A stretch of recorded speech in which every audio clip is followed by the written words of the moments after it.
Before the video starts, my friend Ahmeed lost his father to the Israeli army and is now the only provider for his family. If you could please check out and support his campaign, that would mean a lot. It will be the first link in the description.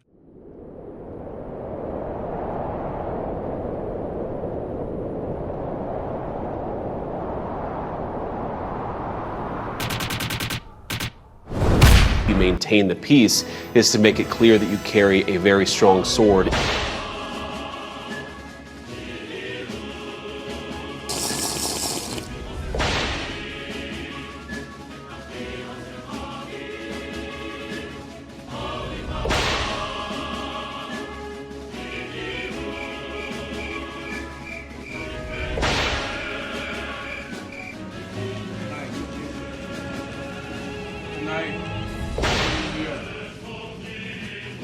We will open Venezuela for foreign investment. I am talking about a $1.7 trillion opportunity. Absorbed over 500,000 Venezuelans.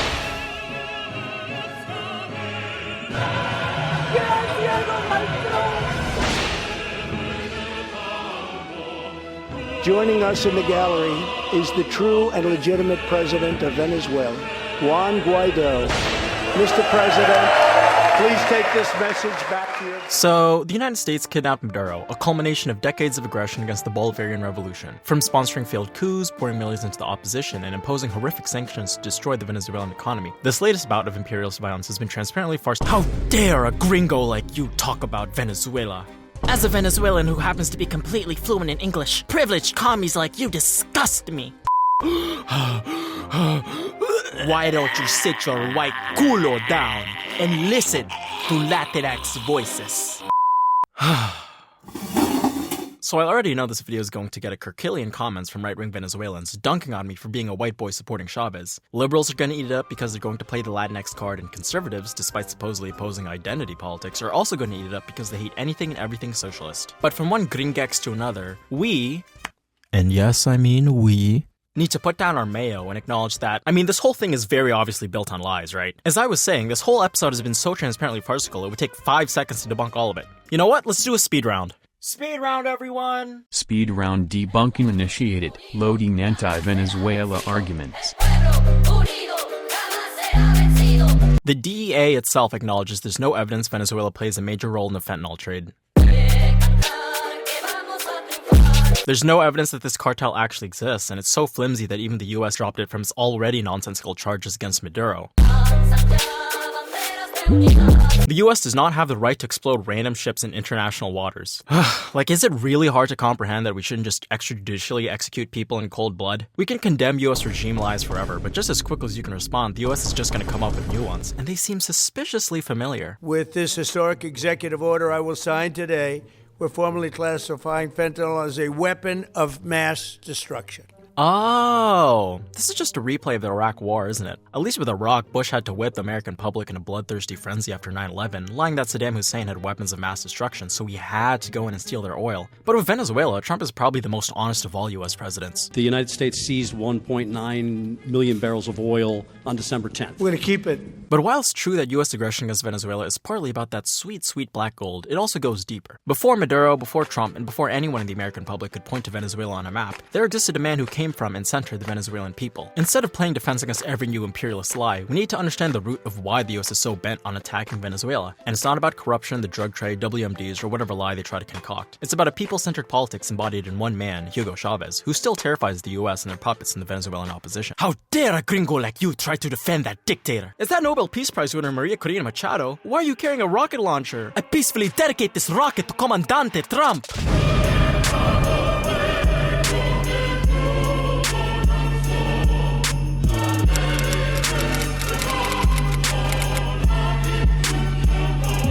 The usual account of Venezuelan history, according to approved mainstream sources, goes like this. Since the late 1950s, Venezuela was a bastion of democratic stability in a region otherwise characterized by military dictatorships. Then, everything changed when Chávez came to power and ended democracy. This is the line parroted by, for example, the New York Times. The problem is that this Venezuelan democracy pre-Chávez was a farce. For one, it ignores that before the late 1950s, Venezuela for the most part was a military dictatorship exploiting its oil and resources for the benefit of US interests and corporations. Under Vicente Gómez, Venezuela was ruled as the oil version of a banana republic, with US firms drafting its petroleum laws. But as long as the US received a steady flow of oil, they turned the other cheek to the dictatorship, torturing thousands of political prisoners and quite literally turning them into human slime. After Gomez, the dictatorship of Marcos Pérez Jiménez ran Venezuela as one huge oil well surrounded by jails and torture chambers and importing everything from the United States: cars, refrigerators, condensed milk, eggs, lettuce, laws, and decrees. But okay, whatever. Let's just quickly move past the decades of US-supported military dictatorships and look at this long democratic tradition in Venezuela that Chávez apparently ended. Jiménez, after being overthrown in 1958, was replaced by a two-party system carved out in the Pact of Punto Fijo. Despite the fact that huge segments of the population, and left-wing activists in particular, played a role in toppling the dictatorship, Venezuelan elites iced out the left from participating in the new system. Under Punto Fijo, power was shared between two parties, Acción Democrática and Copay, while preventing any other parties from holding real power. Because of this, Venezuelan democracy was really just two parties taking turns controlling government. Both became comically corrupt, ossified, and membership was based on getting a cushy party job rather than being democratically accountable to the people. According to Alan MacLeod, before 1998, every post in liberal institutions was handed out to party nepo babies rather than on any real merit. Judges were appointed on a party quota system, elections were rigged for the two parties, and fraud reigned. Is this democracy? Maybe in the strict definitional sense, but to regular Venezuelans, no one was really buying it. That's why in 1996, polls found nearly two-thirds of Venezuelans had no confidence in political parties. A 1993 Amnesty International report further detailed egregious violations of human rights in Venezuela, with political, student, and grassroots activists targeted and tortured under this so-called democracy. Of course, when oil prices were high, things could chug along well enough. The 1970s were known as the days of Venezuela Saudita, and the country seemed impossibly rich. But after decades of corruption and irresponsible accumulation of foreign debt, the country's economic health was spiraling. By the early 1990s, the government of Carlos Andrés Pérez embraced the neoliberal Washington consensus: elimination of all trade restrictions, elimination of exchange controls, price liberalization, privatization of state enterprises, liberalization of the financial sector. So this is obviously a lot, but this is what it meant to the average Venezuelan.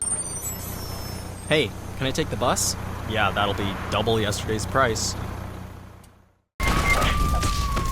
So 10 days after the announcement of Perez's economic packet, bus fares doubled. The impoverished residents of the barrios couldn't take it anymore, and days of rioting overtook Venezuela's capital city of Caracas and spread throughout the country in what is now known as the Caracazo. The Venezuelan government brutally crushed this rebellion, burying hundreds in unmarked graves. The official figure was 372, but the more probable figure is over 2,000 in Caracas alone, with thousands more wounded. As Cicerillo writes of the repression, internationally, the democratic facade that had obscured Venezuelan reality for decades was shattered in a single blow.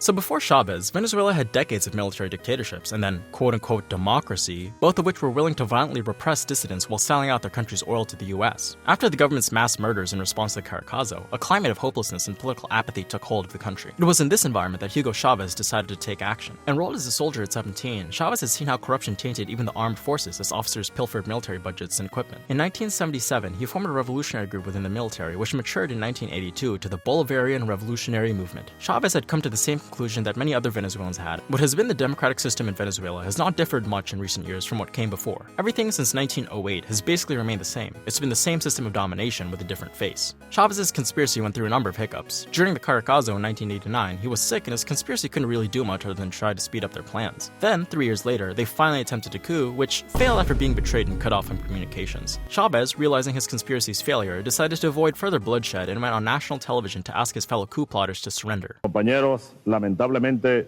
por ahora los objetivos que nos planteamos no fueron logrados en la ciudad capital. Les agradezco su lealtad, les agradezco su valentía, su desprendimiento y yo ante el país y ante ustedes asumo la responsabilidad de este movimiento militar bolivariano. Wow, this guy is awesome! He should be president!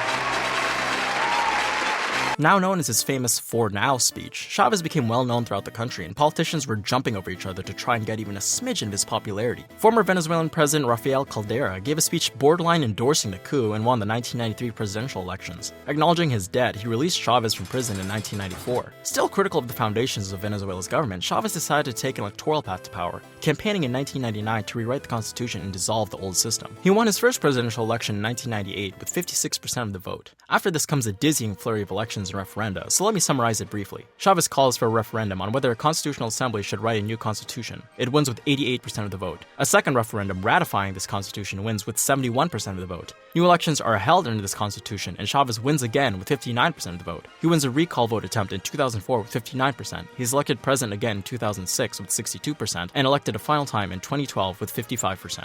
So that was a lot. But to recap, after Chávez, Venezuela enacted a more democratic democracy that incorporated all its people and not just the elites of a two-party system. This era of Chavista democracy was about more than just votes. It was a substantive change in the lives of everyday Venezuelans. Chávez would travel around the country to greet citizens, his office would accept letters from anyone, and he even held his own television program where Venezuelans could call in and ask him for help. I mean, could you imagine the same thing happening in the United States? President Trump? Yeah, so I have a problem with— Hold on, are you under the age of 18? Yeah? Take off your so I can right there in the and your ass, and then give you a job and then lick your.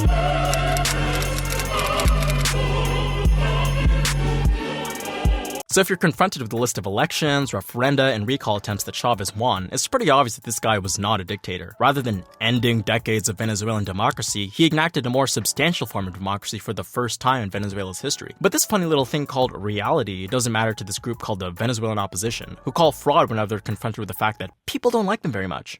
Fraud. Fraud. Fraud. Fraud.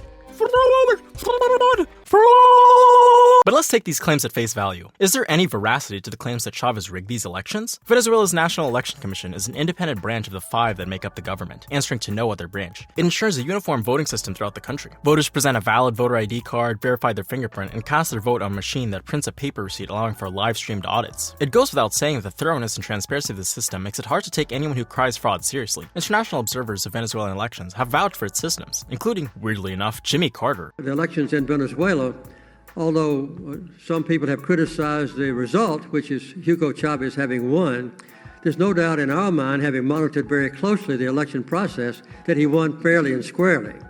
As a matter of fact, of the 92 elections that we've monitored, I would say that the election process in Venezuela is the best in the world. The Carter Center monitored the 2004 recall attempt the Venezuelan opposition headed against Chávez, and despite the opposition's claim to fraud, the Carter Center found no such thing and urged them to accept the results. What's even more ridiculous is that Chávez himself spearheaded the effort to insert recall measures in the Constitution. He was so confident in his popularity, he relished in the recall campaign and used the opportunity to expand voter registration throughout the country. Of course, another reason he relished the recall campaign so much is because the Venezuelan opposition finally decided to stop using anti-democratic means to topple his government.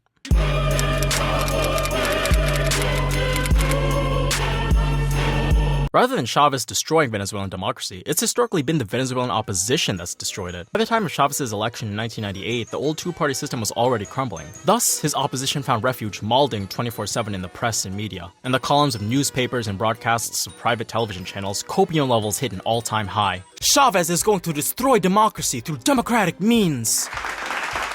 His socialism is godless, and he stands against the Catholic Church. Chávez and Castro are secret lovers who are f***ing each other in the hole and give each other jobs in the.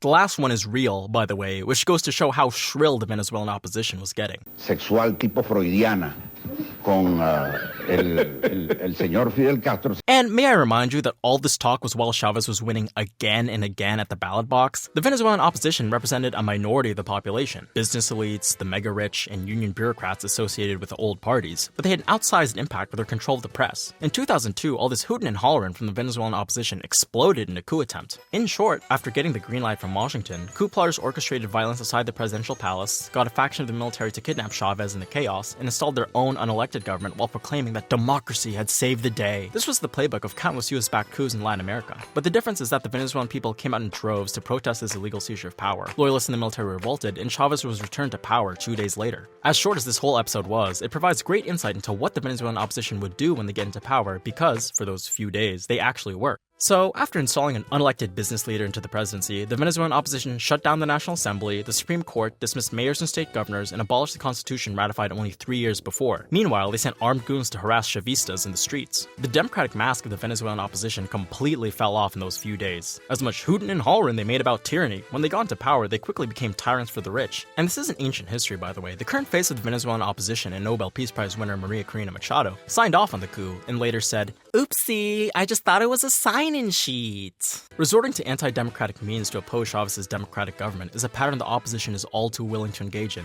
Whether it be plotting coups, sabotaging the oil industry, supporting US sanctions to starve the population, or straight up burning humanitarian aid, the Venezuelan opposition has shown it's willing to kill their own people to get their hands on power.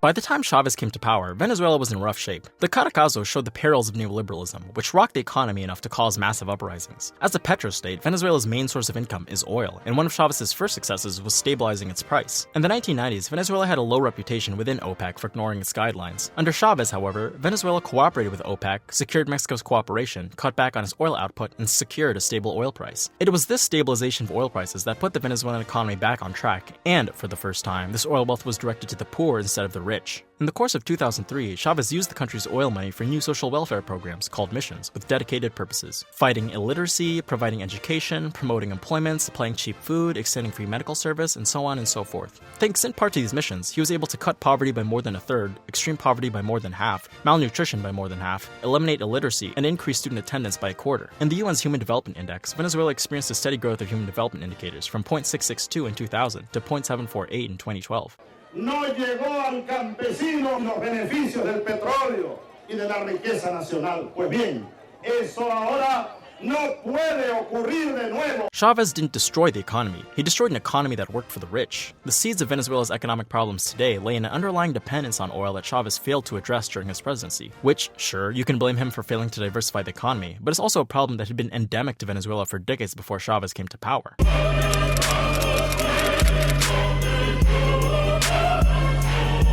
Because it's very obvious that Chávez was democratically elected again and again, certified by independent election observers, critics moved the goalposts to say that he led an effort of democratic backsliding, attacking the media, labor unions, civil society, and dismissing dissident state employees that ended up weakening Venezuela's democracy. And to that, I say, no. For one, the idea of democratic backsliding assumes that Venezuela had a substantial democracy in the first place. For another, it's a very misleading framing. It's fair to say that Chávez's presidency radicalized over time. In his first year as president, he encouraged foreign investment and declared his project neither statist nor neoliberal. We're exploring the middle ground. It's a common misconception that Chávez nationalized Venezuela's oil. It was already nationalized in 1976. All Chávez did was reverse its privatization. But even these relatively moderate measures in the first few years of the Chávez government incensed the Venezuelan opposition. They organized the 2002 coup attempt with the help of the media, but, as we know, failed. Even then, Chávez returned not with fury, but with a mood of reconciliation. He sought national dialogue, replaced radical ministers in his economic team, and granted general amnesty to the coup plotters.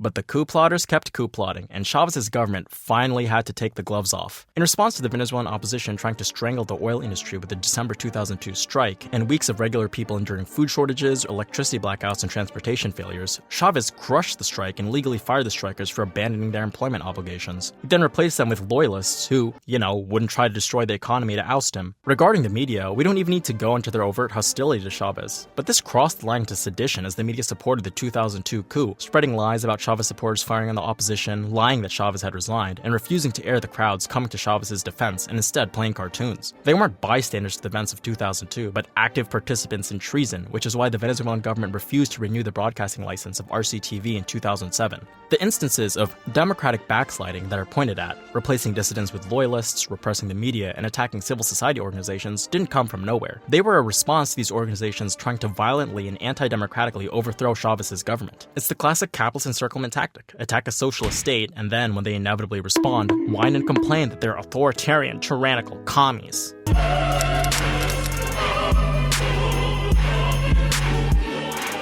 So this is an argument people tried to deploy to argue that Chávez was a crackpot dictator who did outlandish things with no one holding him in check. Of course, the substantive argument that he was a dictator is obviously wrong, as we've already seen. And honestly, you can reframe his weird moments not as megalomania, but as a regular guy who believed regular guy weird things. Hey guys, so today we're gonna do a tier list of Chávez's weirdest moments. His greatest hits, his bangers, his highlights. First up is the time the Comandante absolutely destroyed a Fox News reporter. ¿Tú de dónde eres? Where do you come from? I work for Fox News. Para Fox News, presidente. Fox. Me río de Fox News. Son pendejos los estúpidos de Fox News. The stupid people from Fox News. That's the way they call you. Not tú. Not you, of course, not you. Of course not. There's so many beautiful things in this clip. The smirk as he realizes he's talking to a Fox News reporter, his translator's eyes darting and then smiling, and then immediately calling the reporter dumb. It's awesome! But the only thing keeping me from putting in S rank is the fact he said, Not tú. Not you, of course, not you. He absolutely should have bodied the reporter, but it seems the Comandante wasn't ready to do a kill shot on camera. I'm putting this in A tier. Up next is the moment Bro bursts into song talking about his relationship with Hillary Clinton. Soy mal querido por Hillary Clinton. yo tampoco la quiero. I think I saw more emotion for Hillary in those 15 seconds than I've seen from Bill Clinton in his entire political career. Also shocking that Chávez is coming out against BreadTube. This clip really hits all the weird marks. The random singing, people awkwardly clapping, and then the improvisation that would put Somber to shame. Yes, that's right. I think this is our first S-tier weird moment. Next up is when he did a pro bono promo deal for Noam Chomsky, promoting one of his books at the UN. Noam Chomsky, and this is one of his most recent books, Hegemony or Survival. It's an excellent book. Of course, this all aged very poorly considering, you know, the Epstein files show old Noam to have been buddy-buddy with Epstein. If it weren't for that, this one would go into A tier, but I fear it will have to drop to F tier, with F standing for Fortnite, which Jeffrey seems to be playing in Israel recently? But then we have the time the man himself called George Bush the devil. And the devil came here yesterday. Yesterday, the devil came here. Right here. Truly his magnum opus. And say what you want about Chávez, but at least he didn't have to steal his first presidential election. Undoubtedly, this goes to the top of S tier. Well, this video needs to get back on track, but be sure to like, subscribe, and hit that notification bell if you want a full tier. Diasporoid seething detected. Initiating second speed round. Good. What? Is that real?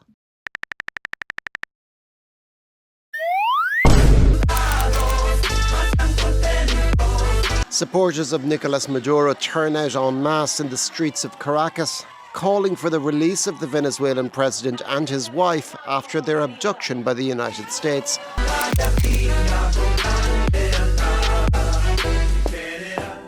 Call it what you want, but Chávez reflected a real rejection of neoliberalism and steered the Venezuelan economy to benefit the poor over the ultra-rich. Who's saying this stuff anyway? What? Chomsky? And is that Epstein? Looks like the little gringo figured it out. Why are you calling me a gringo? I'm not even white. Biden, take care of him. Just kidding. Back! Back!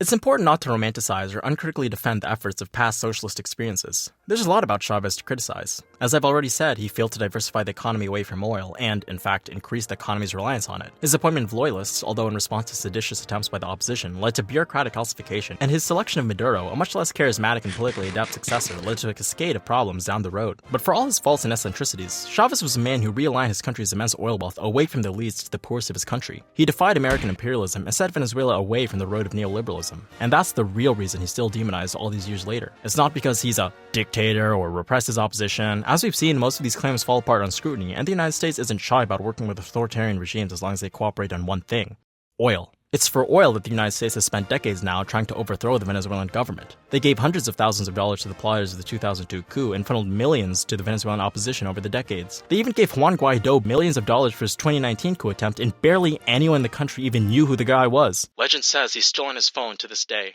Coups are, of course, only one method the United States has used to destroy defiant governments. It's what they used in Iran in 1953, Brazil in 1964, and Chile in 1973. But because the Venezuelan people have lined up behind their government and defied these coup attempts, the US has relied on another method: sanctions. Sanctions have utterly devastated the Venezuelan economy. They've destroyed the Venezuelan oil industry, frozen the government's assets, collapsed international transactions, and devastated food imports. Despite what the US government says, these sanctions affect the Venezuelan people as a whole. By early 2020, one estimate placed deaths from these sanctions at 100,000. Make the economy scream. In the words of Richard Nixon. Are these the words of a country interested in freedom?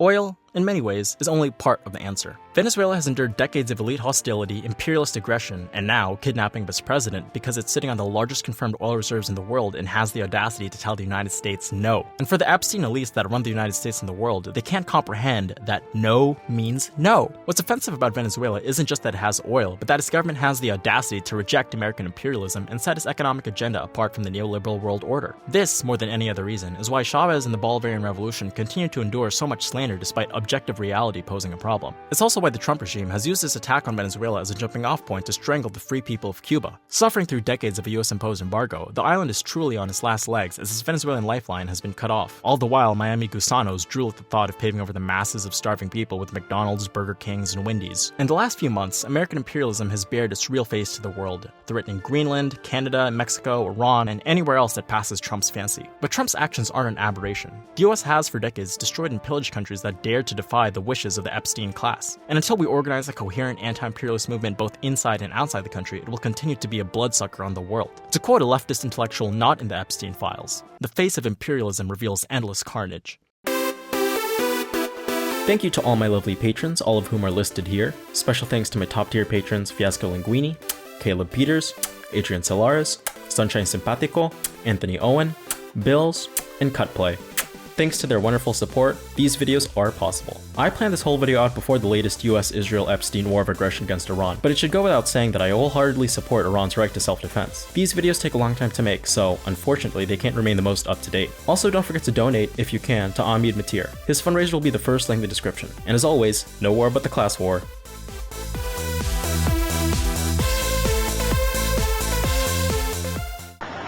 You are a donkey. Me refiero, ustedes saben, para decirlo con todas sus letras, a Mr. George W. Bush. You are a donkey, Mr. Bush. Estás matando niños, Mr. Danger, que no tienen la culpa de tus enfermedades, de tus complejos, chico. Tus soldados allá en Irak están bombardeando ciudades. Ayer nada más veíamos las imágenes de 5 niños asesinados por tus soldados. Ellos no son los asesinos, eres tú asesino, cobarde.